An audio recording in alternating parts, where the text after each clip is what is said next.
উম্মতকে জানিয়ে দেবেন যারা এক নম্বর আকীদা মুক্ত, শিরক মুক্ত, কুফরি বেদাত মুক্ত ঈমান নিয়ে আসবে। ঈমান আনার পরে ওয়া আমিলুস সালিহাত, ঈমান আনার পরে আমি দায়িত্ব দিলাম নেক আমল করবে। নেক আমলের বাংলা মানে হলো ভালো আমল করবে, ভালো কাজ করবে। আমি আল্লাহ যেই ব্যক্তি এই দুটো গুণে গুণান্বিত হয়ে যাবে, কানাত লাহুম জান্নাতুল ফিরদাউসিল নুজুলা, আমি আল্লাহ ওই ব্যক্তিকে জান্নাতুল ফিরদাউসের বাসিন্দা বানায় দেব। একবার জোরে বলুন সুবহানাল্লাহ। আল্লাহ বলছেন প্রথমে ইন্নাল্লাযীনা আমানু, এক নম্বর ঈমান নিয়ে আসো। ঈমানটা কেমন ভাবে আনবো? রাসূলের সুন্নাত তরিকা হাদিস অনুযায়ী শিরক কুফরি বেদাত মুক্ত ঈমান নিয়ে আসবো। আল্লাহ রাব্বুল আলামিন বলছেন ঈমান কেন আনতে হবে?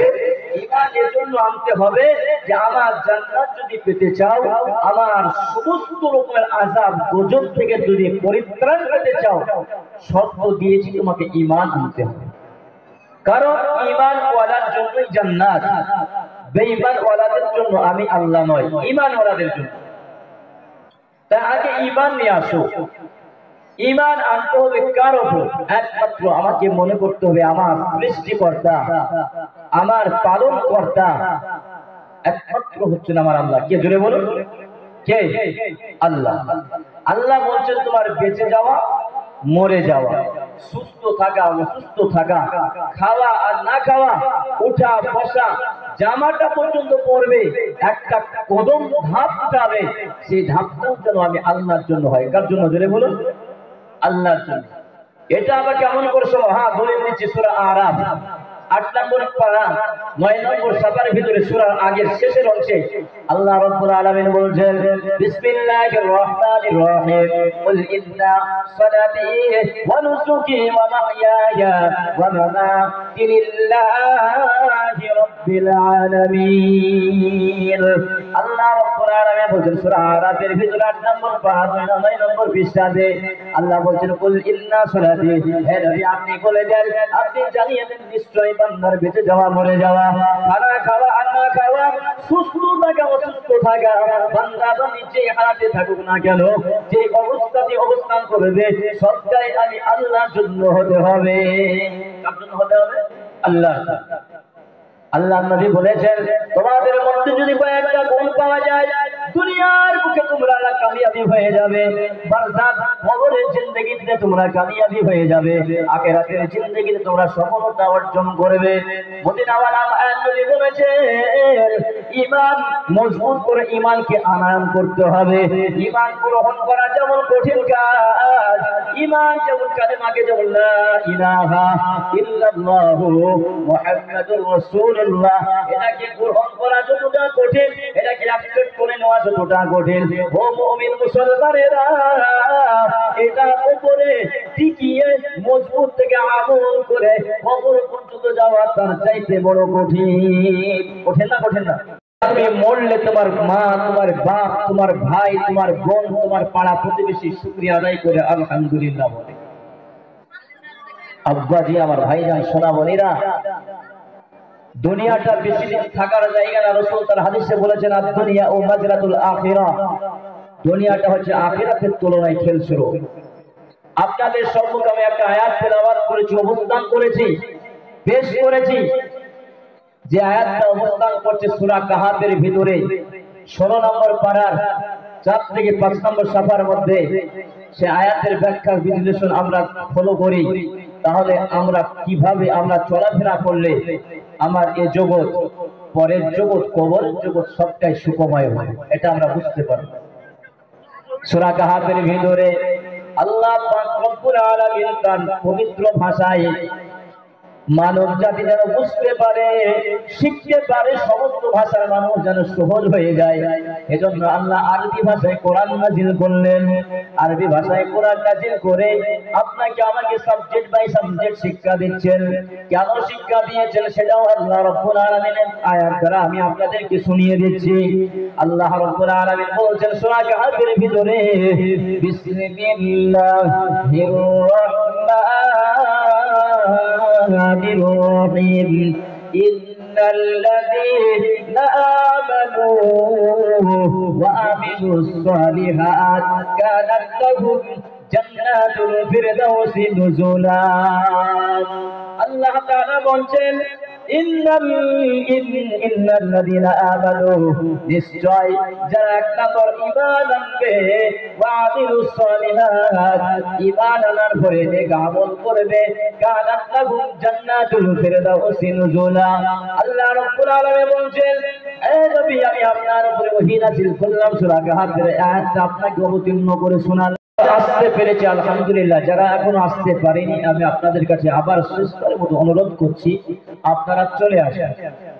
আপনাদের সম্মুখে কোরআন শরীফের অগণিত আয়াত, এর মধ্য থেকে কয়েকটা আয়াত তেলাওয়াত করেছি। রাসূলের অগণিত হাদিস শরীফের মধ্য থেকে কয়েকটা হাদিসের টুকরা পেশ করেছি। আল্লাহ সুবহানাহু ওয়া তাআলা যদি আমার মতন গুনাহগার বান্দাকে যদি তৌফিক দেন, এই আয়াতের আলোকে, হাদিসের আলোকে কিছু কথা আপনাদের সামনে তুলে ধরার চেষ্টা রাখবেন। বর্তমান পরিস্থিতি, আমরা মিডিয়া যুগের লোক, মিডিয়ার মাধ্যমে আমরা সচেতন হয়ে আছি যে বর্তমান পরিস্থিতি হচ্ছে আমাদের মুসলমানদের ভয়াবহ একটা অবস্থা, নাকি বলেন? মুসলমানদের একটা ভয়াবহ অবস্থা, কঠিন অবস্থা। এই কঠিন অবস্থার মুখোমুখি যে আমরা দাঁড়িয়েছি, এমন একটি পর্যায়ে আমরা দাঁড়িয়েছি, এমন একটা সময় আমরা অবস্থান করছি, যে সময় ঘুমিয়ে থাকার সময় নয়। ঘুমিয়ে যদি থাকি আমরা মুসলমান, হয়তো আমার বোনের ইজ্জত নিয়ে লণ্ঠন হওয়ার আশঙ্কা আছে, হয়তো আমার মেয়ের ইজ্জতের উপর আক্রমণ আসার সম্ভাবনা আছে, হয়তো আমার ধর্মের প্রতি আক্রমণ আসার সম্ভাবনা আছে। এজন্য ঘুমিয়ে থাকার সময় চলে গিয়েছে। আবার মদিনাওয়ালা মায়ানবী যে যুগে এসেছিলেন, যে ভয়ঙ্কর কারাকানুনের যুগে এসেছিল, আমরা সেই যুগে অবস্থান করছি। এজন্য আমাদেরকে খুবই লক্ষ্য এবং খুবই আলোচনা যেটা হবে, এটাকে খুবই আকেল, চোখ, সমস্ত কিছুকে সচেতন রেখে শ্রবণ করতে হবে। এমন একটি সময়, এমন একটা পর্যায়ে দাঁড়িয়েছি, শুধু ফিলিস্তিন নয়, শুধু আপনার ইসরায়েল নয়, ওটা তো অনেক দূরে, কিন্তু আমার পশ্চিম বাংলার মাটিতে, মুর্শিদাবাদের মাটিতে, পশ্চিমবঙ্গের মাটিতে, ভারতবর্ষের বিভিন্ন জায়গার খবর আমরা জানি না, যে জায়গায় মুসলমানদের উপরে অনেক অত্যাচার, অনেক কালাকানুন হচ্ছে। হচ্ছে না? হচ্ছে না? ধরে বলুন, হচ্ছে। আর এই অত্যাচার সুযোগ শুধু আসছে আমাদের মতন কিছু মুনাফিক মুসলমানদের কুকর্মের কারণে। আল্লাহ সুবহানাহু ওয়া তাআলা বলেছেন, যখন এই জাতি তার জাতকে ভুলে যাবে, যখন মুসলমান সম্প্রদায় তার ধর্মকে ভুলে যাবে, কোরআনকে ভুলে যাবে, আর নিজেদের মধ্যে ফিতনার আভাস তৈরি করবে, দল মত বেশি বেশি তৈরি করবে, এই জাতি তখনই তার নিজের অবস্থান থেকে সরিয়ে যাবে। এই জাতিকে তখনই তার অবস্থানে ফিরাবার জন্য আমি আল্লাহ তরফ থেকে বেজাতিকে আমি শক্তি প্রয়োগ করে পাঠিয়ে দেব। যখন এই জাতি, মুসলমান জাতি যখন তার নিজের অবস্থানকে ছেড়ে বেঈমানদের নীতি কালচারকে যখন ফলো করবে, তখনই আল্লাহ বলছে যে এই জাতিকে সাইজ করে আবার জায়গায় পৌঁছাবার জন্য আবার আমি আল্লাহ বেঈমানদেরকে শক্তি দিয়ে তাদের সামনে পাঠাবো। আজকে আমাদের মুসলমানদের মধ্যে অনেক দল, অনেক মত আছে না নাই? অনেক মত বের হয়েছে, অনেক দল বের হয়েছে, আর এই বের হওয়ার একটাই উদ্দেশ্য, আমাদের মুসলমান জাতিকে ধ্বংসের একটা রাস্তা তৈরি করে দিয়েছে। সেদিকে আমরা লক্ষ্য রাখবো। এমন একটা জামানা এটা হাদিসের ভাষ্য অনুযায়ী এটা হচ্ছে একটা ফিতনার জামানা। এই ফিতনার জামানায় এখন আমার ঈমান আর আমল আর আকীদা আমাকে ঠিক রাখতে হবে। এই ঈমান আর আমল আর আকীদা ঠিক রাখা এই জামানায় আমাদের কিছু সাধারণ মানুষের জন্য খুবই কঠিন। কঠিন না? কঠিন না? খুবই কঠিন। কিন্তু আমাকে চিন্তা রাখতে হবে যে আমি একজন মুসলমান মানুষ হয়ে দুনিয়ার বুকে এসেছি, একদিন আমি ছিলাম না, আর একদিন থাকবো না, একদিন আমাকে চলে যেতে হবে। তাই আমার চাওয়াটা, কবি বলছেন, এমন জীবন করিও গঠন, মরণে হাসিবে তুমি কাঁদিবে ভুবন। এমন জীবন করিও না গঠন, মরণে কাঁদিবে তুমি হাসিবে ভুবন। কবি বলছে তোমার জীবনটাকে এমন ভাবে সুন্দর ভাবে তৈরি করে সাজাও যত তুমি চলে গেলে তোমার গ্রামের মানুষগুলো তোমার জন্য আফসোস করে, তুমি চলে গেলে তোমার এলাকার মানুষগুলো যেন আফসোস করে যে আমাদের মাধ্যম থেকে কোন নক্ষত্রটা আমরা হারিয়ে ফেলছি।